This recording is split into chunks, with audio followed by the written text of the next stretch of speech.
बिस्मिल्लाहिर्रहमानिर्रहीम। अस्सलाम वालेकुम। मैं हूं जमशेद खान। सबसे बड़ी डेवलपमेंट तो ये है जो इस पे सारी दुनिया की नजरें थी कि अमेरिका और ईरान बाकायदा मुज़ाकरात करने पर आमादा हो चुके हैं। इस्लामाबाद उसकी मेज़बानी करेगा और इसका सारा क्रेडिट जो है फील्ड मार्शल आसिम मुनीर और शहबाज शरीफ वज़ीर आज़म पाकिस्तान को जा रहा है, जिसकी पूरी दुनिया जो है इस वक्त तायीद कर रही है कि यहाँ पर पाकिस्तान की कोशिशों से मुमकिन हुआ कि यहाँ पर इसको जंगबंदी पर इत्तेफाक किया जाए और उसके बाद के जो मराहल हैं वो पाकिस्तान की मेज़बानी में किए जाएंगे। ये तो यहाँ पर सबसे बड़ी खबर थी जो हमने आपको देनी थी, जो आप सुन भी रहे। और ये खुश आइन बात है कि पाकिस्तान उन आग के शोलों को बुझाने की कोशिश कर रहा है जिससे ना सिर्फ खित्ते बल्कि पूरी दुनिया को उसमें लपेट में आ जाना था। और उसकी वजह से जो है पाकिस्तान समेत मुख्तलिफ दुनिया के ममालिक माशी जो है यहाँ पर जो सूरत हाल थी उसका शिकार हो गए थे कि किस तरीके से उनकी मईशत जो थी वो मनफी उस पर जो थे वो असरात जो है वो मुरतब हो रहे थे। बात हम करते हैं यहाँ पर पहले कुछ एक मैं पैराग्राफ आपको पढ़ के सुनाऊंगा फाशिज्म के हवाले से, फिर उस पर तबसरा भी करेंगे और कुछ बात भी करेंगे कि फाशिज्म में एक गिरोह तैयार किया जाता है और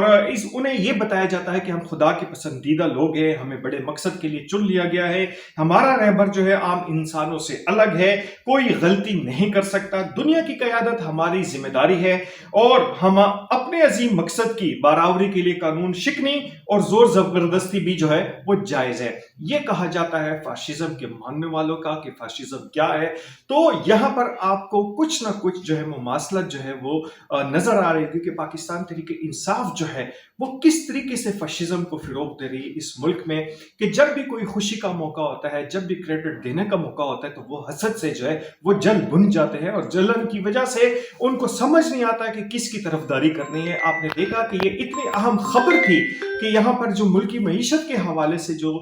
इस वक्त जो सारी दुनिया की नजरें जो थी इस वक्त जो है पूरी दुनिया की वो यहाँ पर पाकिस्तान पर थी कि पाकिस्तान किस तरह अपनी कोशिशों से वो आग बुझाने के लिए कोशिशें कर रहे हैं। लेकिन दूसरी जानिब हमने देखा कि 2013 से लेकर 2018 तक और 2022 से लेकर 2026 तक जब भी पाकिस्तान ने कोई माशी सूरत हाल या किसी भी सिफारती मैदान में कामयाबी हासिल की तो यहाँ पर उनको जो है सख्त तरीन तनकीद का निशाना बनाया गया और इसमें तनकीद का जो था तनकीद बराए तनकीद थी, तनकीद बराए तामीर नहीं थी। तो आप देख सकते हैं कि फाशिज्म के शिकार ये लोग जो है किस तरीके से पाकिस्तान को नीचे दिखाने के लिए पाकिस्तान के शहरी होते हुए यहाँ पर वो उस किस्म का रवैया रखते हैं कि जिससे ना सिर्फ पाकिस्तान की सिफारतकारी, पाकिस्तान के अंदरूनी मामलात और बैरूनी खारजा पॉलिसी पर जो है वो मनफी असरात मुरतब होते हैं। हमने गुज़िश्ता रोज देखा कि यहाँ पर अलीमा खान से जब हमने बात की इसी हवाले से कि पाकिस्तान जो है यहाँ पर ईरान और अमेरिका के दरमियान मुज़ाकरात के हवाले से उनको कामयाबी मिल रही है, तो अलीमा खान का एक बड़ा जो है वो अजीब व गरीब जवाब था कि जो यहाँ पर मौजूद भी हमारे पास कि मुझे सिर्फ अपने भाई से गर्ज है, हमने अपने भाई को बाहर निकालना है, हमें ईरान से कोई लेना देना नहीं है, ना अमेरिका से कुछ लेना देना है। ये सोच है उनकी कि जनाब साहब किसी तरीके से उनके भाई को बाहर निकाला जाए। जिस तरह मैंने जिक्र किया कि फाशिज्म में उनका रहबर जो है वो सबसे आला समझा जाता है, तो ये भी एक फाशिज्म की मिसाल है कि किस तरीके से वो अपने रहबर को जो है यानी कि साबका जो यहाँ पर चेयरमैन पीटीआई है उनको समझा जाता है कि वो तमाम मुश्किलात का हल है, जो कि बिल्कुल नहीं है। उनकी सिफारतकारी भी हमने देख ली थी, उनकी तर्ज हुक्मरानी भी हमने देख चुके हैं, लेकिन ये बात शायद पाकिस्तान तहरीक इंसाफ के कारकुन जो है, जो वर्कर है, वो भूल चुके हैं। गुज़िश्ता रोज यहाँ पर अडियाला जेल के बाहर जो है यहाँ पर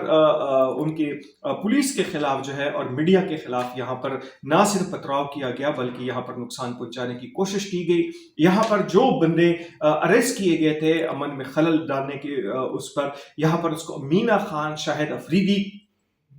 शायद खटक सॉरी और शफी जान जो तर्जुमान खैबर पुख्तनख्वा है, उन्होंने ना सिर्फ पुलिस से छुड़ाया बल्कि उनको भगाने में भी मदद दी। तो ये एक तरफ देख सकते हैं कि किस तरीके से पार्लियामेंटेरियन होते हुए जो एक जिम्मेदार पोस्ट होती है, एक जिम्मेदार रवैया इख्तियार करना चाहिए, लेकिन इसके बावजूद उन्होंने वो कानून शिकने की जिस पर आज जो है उनके खिलाफ रावलपिंडी में बाकायदा FIR भी दर्ज हो गई है। इसके साथ साथ बानी PTI की तीनों बहनों पर भी जो है यहाँ पर FIR दर्ज हो गई है। और हमारे पास जो आखिरी खबर है, कहते हैं कि जो आप उगाते हैं उसको काटना भी पड़ता है। یہ بات جو ہے سہیل افریدی پر اب جو ہے وہ بالکل فٹ بیٹھ رہی ہے کہ کس طریقے سے انہوں نے سازش کی علی امین گنڈپور کو نکلوانے کے لیے، اور اب وہی سازش جو ہے ان کے خلاف دہرائی جا رہی ہے۔ ان کو اب خوف آ گیا کہ ان کی کرسی جو ہے وہ ہلنی شروع ہو گئی ہے۔ مینا خان افریدی صاحب جو ان کے بڑے قریبی سمجھا جاتا تھے، اب ان کا نام آ رہا ہے کہ کس طریقے سے وہ لابنگ کر رہے ہیں، اور اس لابنگ میں ان کے ساتھ کتنے ایم پی ایز جو ہے وہ شریک ہے۔ آنے والا وقت بتائے گا کہ یہ کوشش ان کی کامیاب ہوتی ہے یا نہیں ہوتی،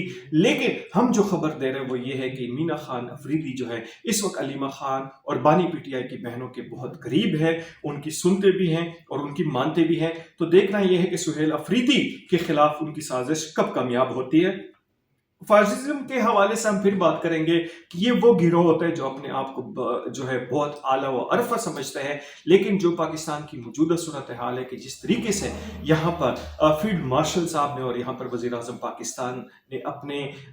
سفارتکاری کے ذریعے یہاں پر خصوصاً سعودی عرب کو جس طریقے سے یہاں پر ہینڈل کیا، ان کو تحمل، برداشت اور بردباری کا مظاہرہ کرنے کی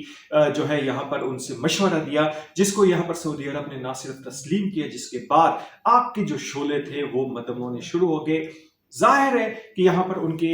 صنعتی کمپلیکس پہ اور میٹرو کمپلیکس پر حملے بھی ہوئے، لیکن اس کے باوجود سعودی عرب نے انتہائی تحمل سے